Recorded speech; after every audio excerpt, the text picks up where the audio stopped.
제자의 길이잖아요, 여러분. 그럼 제자가 된 사람들을 향해서 하는 거예요. 그래서 원래 이제 제자 훈련이라 했는데, 이게 첫 번째가 이제 구원입니다. 그래서 구원은 어떻게 받아야 하는가, 그 구원의 방법이라든지 과정이라든지 여러 가지 구원의 어떤 특성이라든지 이런 거는 자세히 여기서 언급을 하고 있지 않습니다. 그래서 제가 지난주에 그 구원에 대해서 간단하게 기본적인 것만 이렇게 말씀을 드렸는데, 여러분들 기억하십니까? 구원은 반드시 죄로부터 구원해야 된다. 죄로부터 구원이 아닌 거는 그건 구원이 아니다.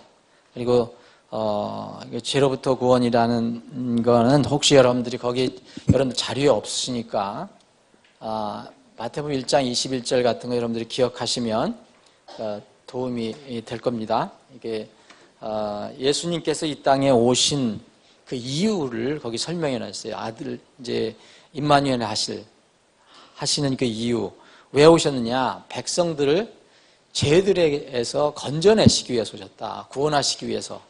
그러니까 죄에서 구원하시기. 예수님이 오신 구원의 목적은 죄로부터 이렇게 사람들을 건지시기 위해서 오신 것입니다. 그래서 마태복음 9장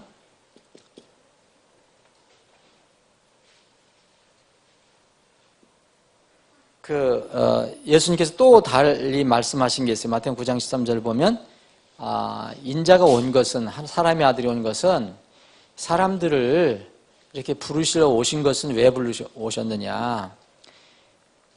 잃어버린 사람들을 회개케 하려고, 잃어버린 사람들을 다시 죄에서 건지시려고, 같은 그런 말입니다.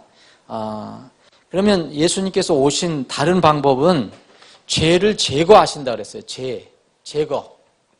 죄를 제거하신다. 그래서 히브리서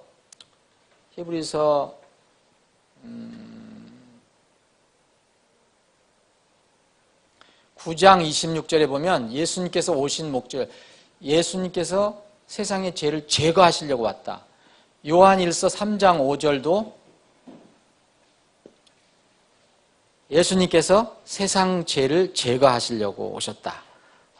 그래서 결국은 우리가 구원을 받았다면, 여러분들이 구원을 받았다면 죄들을 다 용서를 받은 겁니다.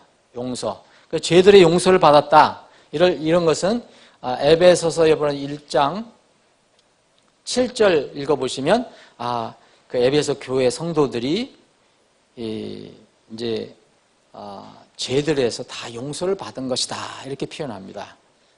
그래서 죄들에서 용서를 받았다.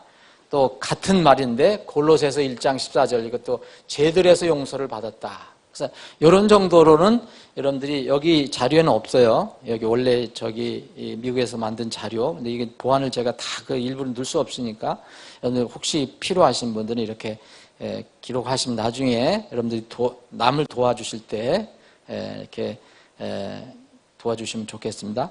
자, 죄로부터 구원이다. 첫 번째는 죄로부터 구원이고, 잠깐 복습하는 겁니다. 지난주에 이렇게 공부한 거에 대해서 또 이렇게 약간 여러분들이 질문이 있는 것 같아서. 두 번째는 뭐로부터 구원이라 했습니까? 뭐가 구원받는 거라 했습니까? 영혼이 구원받는 겁니다. 영혼, 죄로부터 구원이고 영혼이 구원받는 것입니다. 근데 이 영혼은 소울이라고 하는데 성경에서는 이 소울을 두 가지 의미로 써요. 또 이거는 뭐냐면 인격, 사람, 몸 전체를 얘기하는 거예요. 영혼, 몸 해서 이걸 전체, 한 사람, 이걸 사람을 얘기해요. 한 사람. 온전한 사람. 한 사람을 얘기할 때 소울이라고도 얘기합니다. 두 번째로 얘기할 때는 사람이 뭐로 구성되어 있냐면 영, 혼, 몸으로 구성되어 있다면 여기에서 이 부분을 얘기합니다. 그래서 구원을 받았다는 것은 먼저 여러분들이 구원을 받았는데 왜 내 몸이 이렇게 늙어가고 계속 부패해가고 썩어져 가는가?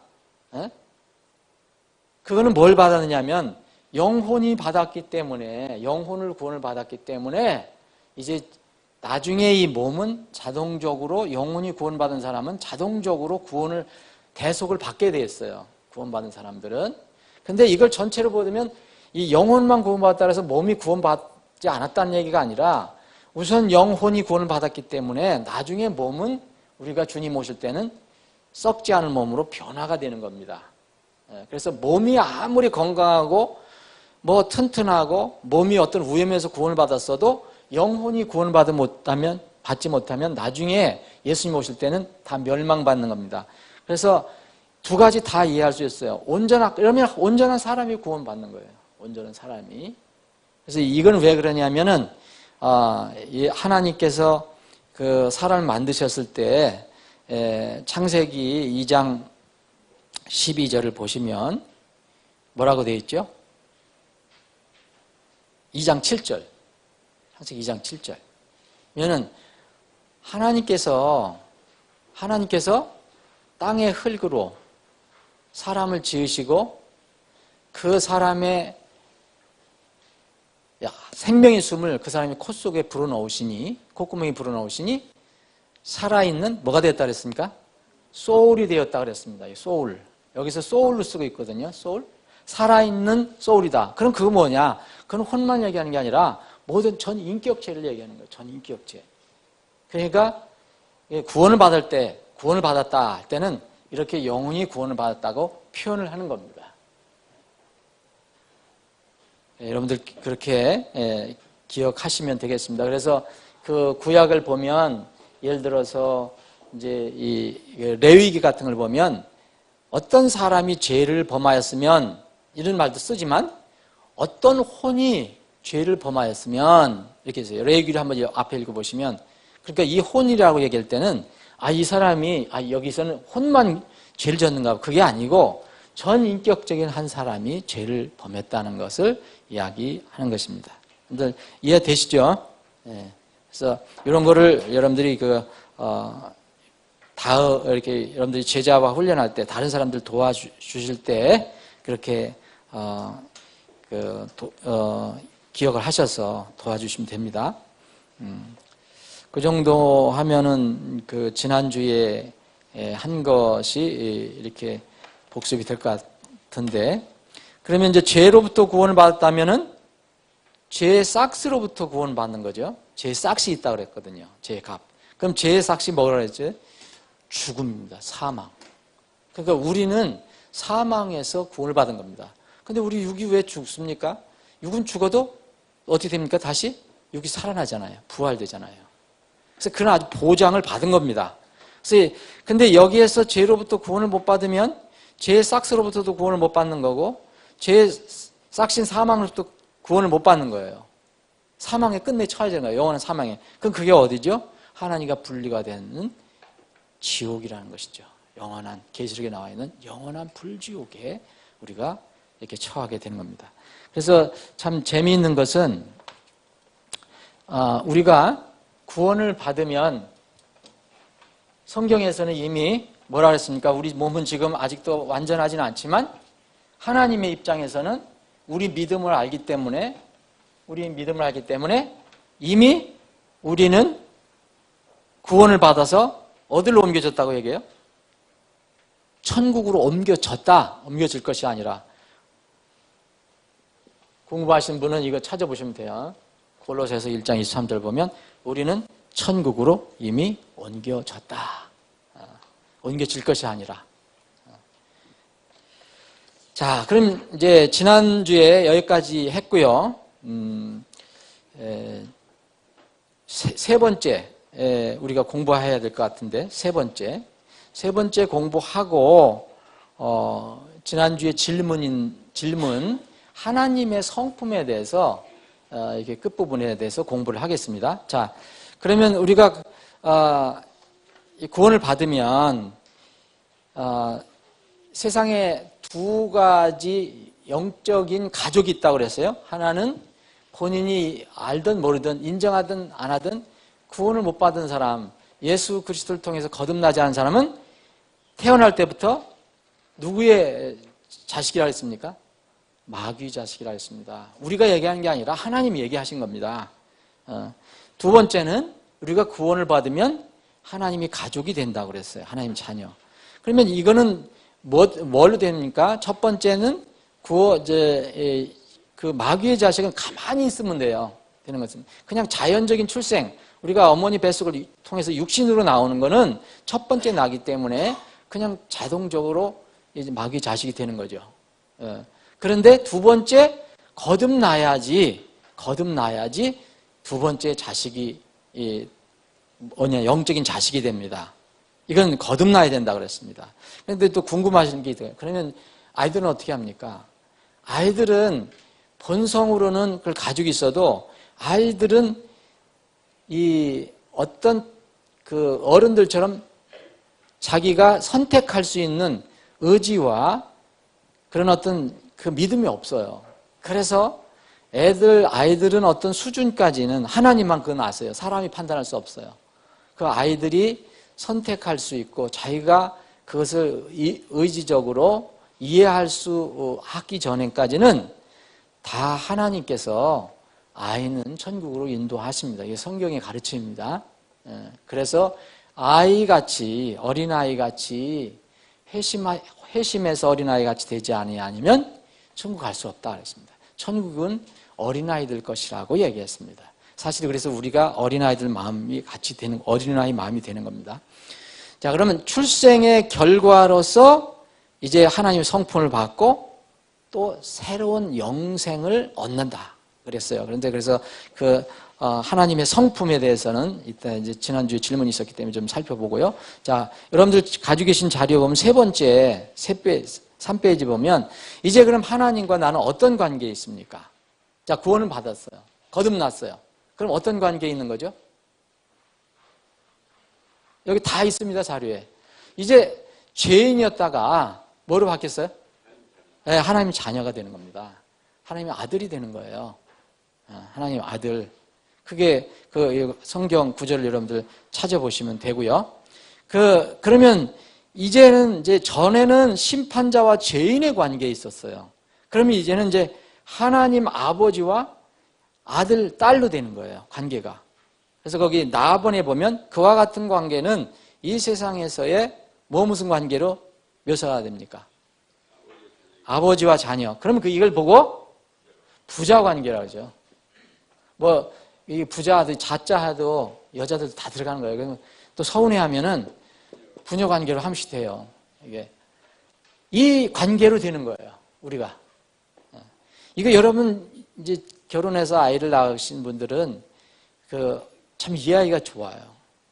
그리고 결혼을 안 하시더라도 이렇게 다른 사람들 가족을 보면 이해할 수가 있습니다.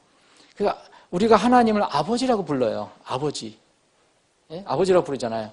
그럼 분명히 우리는 아들이라는 거예요. 그럼 그 아들이 어떻게 됐느냐, 여러분. 여러분들 하나님의 어떻게 아들이 됐습니까? 아까 얘기한 대로 지난주에 공부한 것처럼 영적인 출생이 이루어진다. 영적인 출생이 이루어진다. 영적인 출생은 반드시 믿음으로 된다. 물론 믿음은 하나님의 은혜로 되는 거지만 그럼 이제 부자 관계로 돼요. 그럼 부자 관계라는 게 이게 얼마나 놀라운 관계인가. 전에는 하나님이 심판자였어요. 심판자.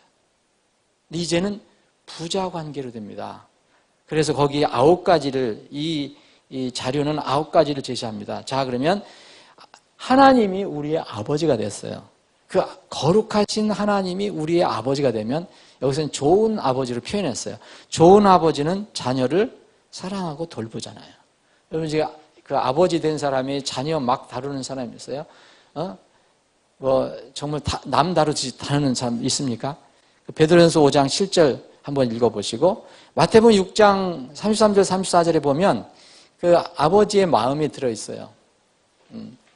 자, 아버지가 다 먹이신다고 그랬잖아요. 입히시고. 그러죠? 히브리서 13장 5절로 7절 보면 너희 염려하지 마라. 내가 다 공급하겠다. 지켜주겠다. 그 아버지, 좋은 아버지는 자녀를 사랑하고 돌보신다. 또 좋은 아버지는 자녀를 어떻게 하겠습니까? 보호하시잖아요. 마태복음 18장 6절 보면 작은 자들 중에 하나, 그러니까 예수님을 믿는 작은 자들 중에 하나를 이렇게 실족하게 하는 사람은 엄청나게 큰 벌을 받는다고 되어 있어요. 여기서 작은 자는 하나님의 자녀를 얘기하죠.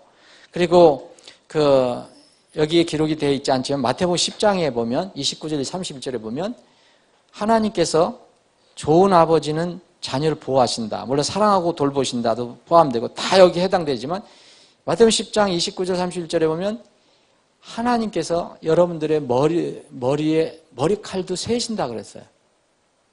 그런 좋은 아버지예요. 그런 좋은 아버지를 이렇게 표현한 겁니다. 세 번째는 좋은 아버지는 자녀를 양육한다. 여기 빌립보서 4장 19절, 누가 4장 19절 한번 찾아보시고 그 다음에 좋은 아버지는 자녀를 지도하고 가르치십니다. 그래서 요한복음 14장 26절. 빌립보서 4장 19절 찾아보신 분 한번 어르신 한번 읽어 주실래요? 김영춘 어르신.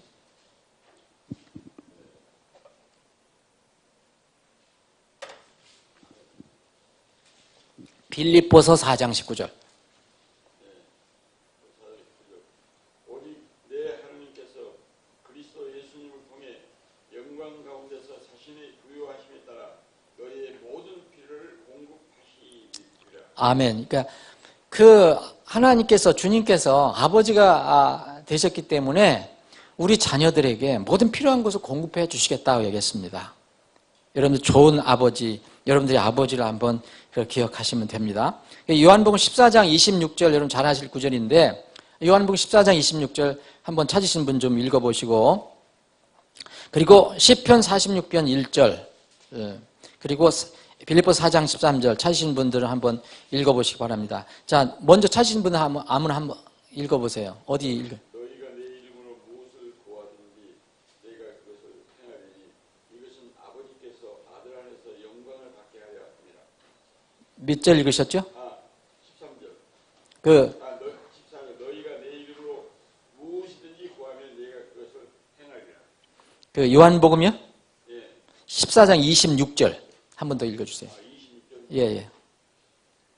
이로자 곧 아버지께서 내 이름으로 보내실 성령님 그분께서 너희에게 모든 것을 가르치시고 내가 너희에게 무엇을 말하였든지 너희가 그 모든 것을 기억하게 하시리라. 예, 지금 이제 하나님께서는 성령님을 통해서 뭐라서 아버지가 여러분들을 지도하고 가르치신다. 좋은 아버지. 또 시편 46편 1절 찾으신 분 한번 읽어주세요. 미리 찾아놓으시고 빌립보서 4장 13절 누구 찾으시고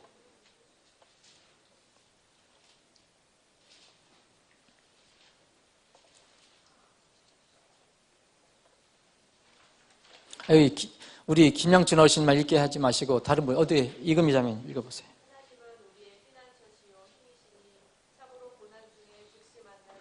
예, 여기서 보면 즉시 만날 도움이시라 했잖아요. 즉시 만날 도움. 필요할 때 도움을 받는다. 시편 46편 1절. 빌립보서 4장 13절. 찾으신 분 유명한 구절.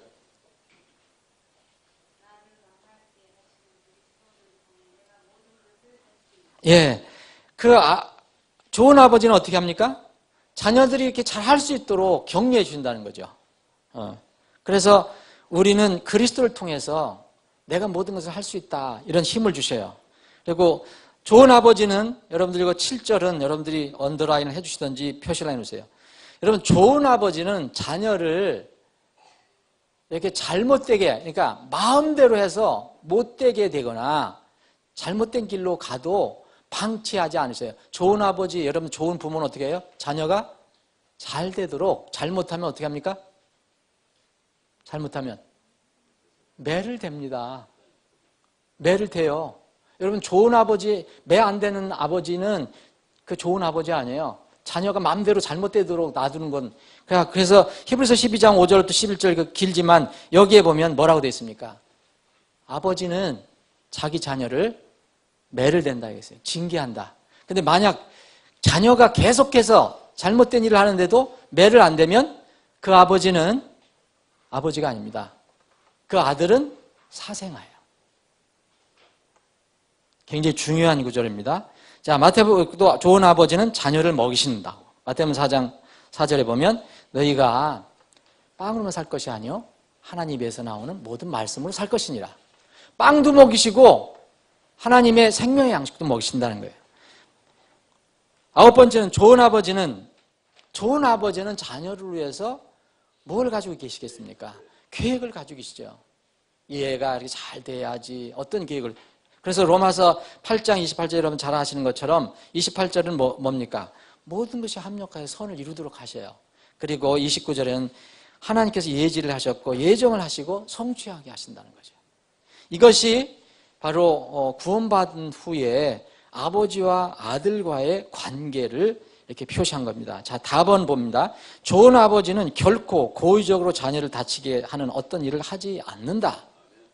아버지는 오직 자식이 훌륭한 사람이나 훌륭한 청년으로 자라고 성숙하는 데 도움이 되는 일들을 합니다. 하늘에 계신 우리 아버지께서도 같은 방법으로 일하시지만 세상의 아버지들은 때로는 실수를 해요. 그런데 하나님 아버지는 실수가 없는 분입니다. 완벽합니다. 때로는 잘못을 저지르는 이 세상 아버지와는 달리 하나님께서는 자신의 자녀를 다루는데 결코 실수할까요? 안 할까요? 안 하십니다. 여기 구절은 없지만 여러분들이 시편 145편 17절 찾으시는 분들은 한번 누가 좀 대표로 크게 읽어주시기 바랍니다. 시편 145편 17절. 자, 거기 마태복음 7장 11절에는 그래서 이 좋은 아버지를 한 구절로 요약을 했습니다. 그게 뭡니까? 세상 아버지 중에서 악한 아버지도 있어요. 못된 아버지도. 그런데 그 자녀에게만은 잘해요. 그런데 그 악한 아버지라도 너희가 악할지라도 너희 자녀에게 좋은 선물 줄 줄 알거든 하늘에 계신 너희 아버지께서 자기에게 구하는 자들에게 좋은 것들을 얼마나 더 주시겠느냐. 비교가 됩니까? 세상 아버지하고 하나님 아버지. 자, 시편 145편 17편 찾으셨어요? 17절. 주께서는 자신의 모든 길에서 의로우시며. 자신의 모든 일에서 거룩하시며. 예. 자, 여러분 이거 꼭 이해하세요. 좀 어떤 상황에서도 여러분들이 구원받고 하나님의 자녀라면, 하나님의 아버지라면 그 아버지께서 하시는 일은 우리가 생각하는 것처럼 어떤 데 불만 있잖아요, 여러분들. 불만. 왜 이래? 그런데 아버지는 실수하지 않으시고 완벽하게 판단하시고 여러분들을 인도하시는 겁니다. 여러분들 쪽에 문제가 있는 거지 아버지 쪽에는 문제가 없어요. 우리의 주님의 모든 길은 의로우십니다. 그리고 그분이 하는 모든 일들은 거룩하십니다. 그걸 기억하시면 좋겠습니다. 자, 거기 네 번째, 로만 숫자로 네 번째. 자, 이게 굉장히 중요한 건데 이것도. 여러분이 이제 두 번째 태어났어요. 거듭났어요. 그러면 육체적인 그런 속성이 사라질까요? 안 사라질까요? 안 사라집니다. 전에도 말씀드렸지만 구원받은 사람하고 구원 안 받은 사람하고 차이가 있다면 뭐예요? 구원받은 사람이나 잃어버린 사람이나 구원받은 사람이나 여기 다 육은 있어요. 육의 본성은 다 있어요. 근데 여기는 이게 더해지지 않아요. 더해진 게 없어요. 그런데 여기는 뭐가 더해집니까? 거룩한 하나님의 성품이 더해져요. 이 차이예요. 여기는 아무것도 없어요. 육은 똑같아요. 그러니까 우리는 거룩한 하나님의 성품, 성령님이 오셨다. 이거 차이예요. 본성은 그대로 있습니다. 자, 당신이 영적으로 태어났다 할지라도 육체적인 본성은 잃지 않습니다. 그것은 당신이 여전히 육체가 살아있기 때문입니다. 아담의 죄 이후로 모든 인류의 육체적인 본성은 부패되어 왔습니다. 로마서 5장 12절은 여러분들 한 사람에 의해서 이 세상에 모든 죄가 들어왔다. 한 사람, 아담. 자, 그러면 지금 말씀드린 대로 이렇게 되면 구원받은 사람하고 구원받지 않은 사람은 구원받은 사람은 옛 본성이 있어요. 남아 있어요. 근데 새로운 본성이 플러스가 됐어요. 옛 본성이 있고 새 성품이 있어요. 근데 구원받지 않은 사람은 이 새 성품이 없어요. 옛 본성만 있는 겁니다. 자, 육체적이고 옛 본성은 죄가 많고 신풀이다, 넘치고 아담의 형상 안에 머물러 있는 거예요. 그런데 새 성품은 영적이고 우리가 영적으로 태어났잖아요. 그리고 우리 쪽에서는 부족하지만 하나님께서 우리 준 것은 완벽하고 이건 어디에 있느냐 우리가 하나님의 형상인 그리스도 안에 있습니다. 그리스도 안에. 자, 거기 답입니다. 이 두 가지 성품은 우리의 육체의 목숨이 있는 한 계속됩니다. 우리가 여러분들 숨이 끊어질 때까지 이상해서 휴거될 때까지. 그래서 중요한 거예요. 거기 그 답안에 보면 이 자료는 이렇게 되어 있습니다. 두 성품 중에서 거듭난 그리스도인을 통제하는 것. 이 그리스도인이잖아요. 여기 그리스도인. 그러면 두 성품 중에서 그리스도인을 통제하는 것은 어느 것의 양식을 더 많이 공급해 주느냐에 따라 결정됩니다. 여기 soul, 이게 다 한 혼이 구원받은 거 아니에요? 한 인격, 전 인격체가 구원받은 거잖아요? 그럼 이 어떤 한 사람이 구원받고 나서 육을 가지고 있고 지금 거룩한 성령을 가지고 있는데 구원받은 영이 있는데 이 사람이 전인격이 어디다가 더 공급을 많이 해주느냐에 따라 달려있다는 거예요. 이건 우리의 책임이에요. 여러분들의 책임이에요. 거기에 따라서 이 그리스도인의 그 모습이 갈라집니다. 갈라디아서 5장 17절 한번 읽어보겠습니다. 갈라디아서 5장 17절. 저기 시간을 절약하기 위해서 여러분들 찾으시는 대로 빨리 남 미루지 마시고 빨리 찾으시는 분들은 한번 읽어주시기 바랍니다.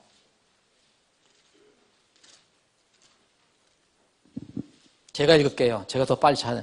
육신은 성령을 대적하여 욕심을 부리고 성령은 육신을 대적하나니.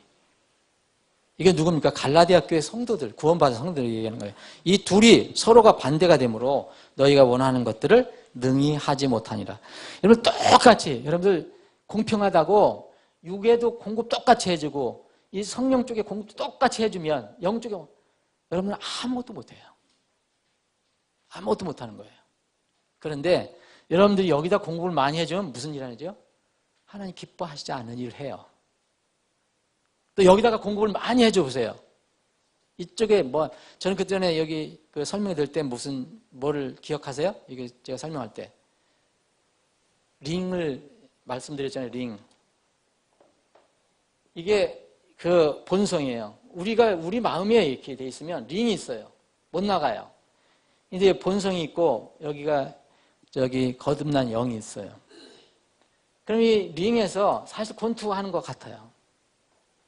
권투하는데 나중에 손을 들어주는 레프리가 있어요. 어디로 손을 더 들어줘야 되냐면 이 홀리 스피릿 이쪽을 손을 더 들어줘야 돼요. 우리 쪽에서 보면 여기다 공급을 더 많이 해줘야 돼요.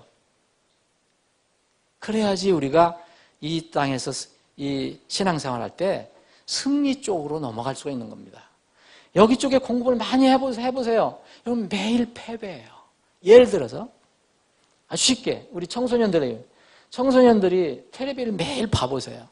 이건 시험을 하지 말아요. 스마트폰만 맨날 보세요. 여러분들의 믿음은 사라지기 시작합니다. 구원은 사라지지 않아도 맨날 세상물이 완전히 들어와서 하나님 기뻐하시는 일을 전혀 하고 싶지 않아요. 누구한테 공급을 많이 한 겁니까? 여기에 공급을 많이 한 거예요. 말씀을 읽고 교제하고 전도하고 또 자기의 부족한 걸 말씀 비춰가서 버리고 이런 일을 하면은 여러분들이 승리하죠. 그래서 여러분들 오늘도 승리하게 해달라고 주님 제 믿음으로 승리하게 해달라고 왜 기도를 하세요? 그렇게 해놓고 맨날 여기다 하면 기회가 주니까 승리 못하는 거예요. 그것을 여기 이렇게 표현하고 있습니다. 이게 굉장히 중요한 거죠. 구원받고 나서. 그러면은 최소한도 이게 여기에 자료가 없지만 어느 쪽에다가 공급을 해줘야 될 거냐. 거기에 달려있다 그러면 여러분들 육신의 정욕이 있잖아요. 여기다가 여러분들이 양식을 자꾸 먹을 것을 많이 대주지 말아야 된다는 거예요. 사실 좀 그 독한 얘기지만 실제로 여기는 밥 먹지 말라는 게 아니고 이 육신의 본성은 공급하지 않으면은 죽여도 돼요. 그래서 사도 바울은 뭐랬어요? 너 육신을 죽이라고 그랬잖아요. 자, 로마서 13장 14절 찾으신 분. 오직 너희는 주 예수 그리스도로 옷 입고 육신의 정욕을 채우기 위하여 육신에게 뭘 주지 말라? 기회를 주지 말라 그랬잖아요. 육신의 정욕을 채우기 위해 기회를 주지 마. 여기 기회를 여러분들이 보세요. 성경에. 여러분 킹제임스 성경을 보시면 기회가 뭐로 돼 있습니까? 이제 죄송합니다. 어르신들 이제 영어는 할 수 없이 제가 이해를 돕기 위해서 번역을 그렇게 했어요. 프로비전. 다른 말로 하면요. 이게 뭐죠? 공급의 공급. 밥을 주지 말라는 거예요. 육신에게 기회를 주지 말라 이렇게 번역을 했어요. 흠정역에는. 근데 육신에게 무언가를 공급해 주지 말라는 거예요. 로마서 13장 14절 꼭 이해오세요. 옛날 우리가 외운 거예요. 오직 주 예수 그리스도로 옷 입고 오직 너희는 주 예수 그리스도 옷 입고 육신의 정욕을 채우게 해요. 육신의 기회를 주지 마라. 기회를 주지 마라. 육신에게 밥을 주지 마라. 공급해 주지 마라. 그러니까 여러분들 여기 한번 이건 실험하면 안 되지만 금방 드러나요. 여러분 육신에게 공급을 한번 해보세요. 자, 오늘 주일도 와서 예배 안 드리고 정말 세상에 한번 있어봐요. 그 시간 여러분들은 육신에게 공부를 많이 하게 됩니다. 텔레비 봐야 되죠. 세상 사람들하고 세상 얘기해야 되죠. 그러면 그 시간만큼은 벌써 육신에게 공급한 겁니다. 근데 하지 마라. 그랬어요. 자, 기본적인 질문 오늘 봅니다. 거기에 기본적인 질문. 내가 구원을 받은 후 죄를 지을 수 있을까요? 이 공부하고 나서 얘기한 겁니다. 죄를 지을 수 있어요. 그죠? 왜 죄를 지을 수 있습니까? 우리가 육신의 호흡을 하고 있기 때문에 육신의 본성은 그대로 가지고 있어요. 내 죄가 하나님 관계에 어떤 영향을 미칩니까? 만약 죄를 짓고 나면 그래요. 교제가 깨져버립니다. 요한일서를 한번 읽어보시면 여기서 죄는요. 우리가 구원받은 사람들이 짓는 죄는 심판받을 죄는 아니에요. 확실히 구원받았다면. 이 죄는 사실 그리스도의 심판서가 관련되는 거지 대백보자 심판하고 관련되는 죄가 아닙니다. 근데 여기서 죄를 짓게 되면 아버지에 대해서 죄를 짓는 거예요. 그래서 아버지의 부자 관계가 깨져버려요. 부자 관계. 그래서 그 죄를 이제 만약 짓게 되면 어떻게 됩니까? 고백을 해야 돼요. 그 2번에 보면 하나님 당신의 그분을 가족 밖으로 내주지는 않습니다. 죄 진다고. 왜? 자녀가 죄 한번 짓는다고 또 이렇게 내주지는 않잖아요. 그럼에도 불구하고 아까 좋은 아버지에서 나온 건데 만약 여러분들이 계속 죄를 짓거나 하나님 기뻐하시지 않는 일을 계속 반복적으로 하면 여러분들은 안전하지는 않아요. 어떤 면으로 안전하냐? 구원을 잃어버리지는 않아요. 여러분들이 매를 맞을 가능성은 항상 존재합니다. 히브리서 12장 읽어보세요. 정말 명확하게 돼 있어요. 그래서 사실 매 맞는 건요. 어떤 면으로는 좋은 거예요. 세상 사람들에게는 매 안 때려요. 하나님이 사랑의 매를 때리지 세상 사람들은 심판을 해요. 히브리서 12장 꼭 읽어보세요. 그래서 하나님께서는 아버지가 자녀에게 징계를 하십니다. 자녀가 자꾸 잘못되면. 그래서 이 세상에서요, 자녀를 기르는데 큰 문제가 있는 게 뭐냐면 이걸 성경대로 안 해요. 자녀가 어떻게 되든 상관없이 못되게 커도 그리고 버릇없이 커도 이 세상 부모들은 그냥 놔두거든요. 본성에만 자꾸 공급을 해줘요. 그런데 성경 말씀에 의하면 그건 좋은 부모가 아니에요. 여러분들 자녀들 기를 때 자꾸 응양하고 자꾸 잘못된 거 그냥 놔두면 그 좋은 부모 아닙니다, 여러분. 반드시 징계를 해줘야 돼요. 반드시 여러분들이 이런 방법을 여러분들이 택하시지만 분명히 잘못을 가르쳐줘야 돼요. 근데 이 세상 부모들은 지금 그렇게 안 해요. 그게 큰 문제예요. 오늘 용산교회 그 설교를 가셨지만 정말 이 어니 목사님은 그게 모범이에요. 그 가정은. 내가 있는 데서는 얘기 안 해요. 또 그분 또 우쭐하면 안 되잖아요. 정말 모범이에요. 이 두 분은. 그에 대해서. 여러분 보셨죠? 그렇다고 해서 맨날 그 자녀들 막 함부로 대해요? 얼마나 사랑합니까? 그러나 잘못하는 거 있으면 말씀에 어긋나는 것은 반드시 지적해주고 반드시 가르쳐주고 반드시 징계를 해주잖아요. 우리가 이게 좀 부족합니다. 그래서 여러분들 죄를 지으면 어떻게 해야 됩니까? 하나님 자녀로서. 그래, 나 용서 다 받았으니까 그렇게 하나요? 어떻게 하죠? 아버지한테 고백을 해야 돼요. 요한 1서 1장이 그걸 가르쳐주고 있어요. 만약 여러분들이 죄를 짓고 나서도 가만히 있으면 안 돼요. 그 사람한테 가서 목사한테 고백할 필요 없어요. 그건 어저께 하면 돼요. 여기 보면 죄를 지었을 때는 그것을 진실로 자백하면 예수 그리스도의 피가 당신을 깨끗하게 하신다는 것을 믿기 원하십니다. 이것은 자녀의 죄입니다. 자녀의 죄. 이미 구원받은 사람은 모든 죄를 용서받아 심판받을 죄. 그러나 아버지의 자녀로서의 죄를 지면 남는 거예요. 그럴 때는 아버지께 용서를 구하면 그걸 깨끗하게 해주신다 그랬어요. 근데 만약 끝내 이런 가설은 있으면 안 되지만 끝내 내가 아버지 자녀로서 죄를 짓고 나서도 용서를 안 빌었다. 고백을 안 했다. 뻔뻔하게 계속 있었다. 구원을 잃어버려요? 안 잃어버려요? 구원 안 잃어버려요. 근데 구원 받은 사람은 그렇게 또 안 한다는 거예요. 만약 그렇게 해서 넘어갔다. 그럼 어디에 남아요, 그게? 어디에서 남아요? 그 죄가? 그리스도의 심판석에 남아 있습니다. 자, 그래서 요것만 할게요. 오늘날 많은 교회에서 다음과 같은 가르침들이 널리 퍼져 있습니다. 모든 인류는 하나님의 대가족의 한 부분입니다. 잘못된 가르침이라는 걸 여러분들 들어보세요. 이게 이렇게 가르치는 데가 있단 말입니다. 이건 뭘 얘기하는 거예요? 만인 구원설. 모든 사람이 궁극적으로 다 구원을 받는다. 두 번째, 모든 인류는 천국에 이르는 자신의 길을 반드시 스스로 획득해야 된다. 자기 힘으로 획득해야 된다. 이건 뭘 가르치는 거예요? 행위구원. 세 번째, 모든 인간은 그들이 선택한 어떤 방법으로든지 천국에 갈 수 있습니다. 천국에 갈 수 있는 길이 딱 정해진 게 아니다. 여러 가지 방법이 있다. 어떤 유명한 여기 큰 교회 목사님도 그 다른 종교에 가서 그런 얘기 했잖아요. 이걸 뭘 얘기하는 거예요? 종교다원주의. 죄를 지으면 교회 지도자나 또 다른 사람에게 고백해야 합니다. 이렇게 가르치는 데 있잖아요. 대표적인 게 로마 카톨릭입니다. 고백성사. 여러분, 죄의 용서는요, 하나님만 할 수 있어요. 마태복음 9장을 보세요. 예수 그리스도만 할 수 있어요. 사람 못해요. 우리가 형제 자매들끼리 서로 용서할 수는 있지만 하나님께 죄를 지은 것은 못합니다. 자, 이것은 잘못된 가르침이라는 거예요. 자, 오늘 이 뒤에 있는 복습까지는 못하겠습니다. 다음 주에는 두 번째 강의를 합니다.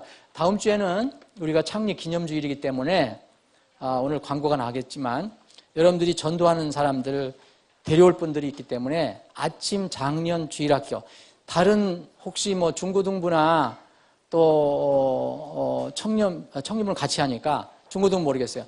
하여튼 그 주일학교는 없습니다. 그럼 여러분들이 제 시간에 오시고 또 이렇게 초청하실 분들은 같이 데리고 오세요. 여러분들이 썬데이스쿨 간다고 먼저 오지 마시고 다음 주에는 없습니다. 다음 주에 그래서 우리가 안 하니까 이렇게 하시고 이제 광고 나가겠지만 당산역에서 다음 주에는 셔틀버스를 운행할 거예요. 그러니까 오실 분들이 있으면 거기 같이 이용하시면 좋겠습니다. 혹시 오늘 시간이 없는데 그 하나님의 성품에 대해서는 다음 주에 다시 말씀드리겠어요. 혹시 질문 있습니까?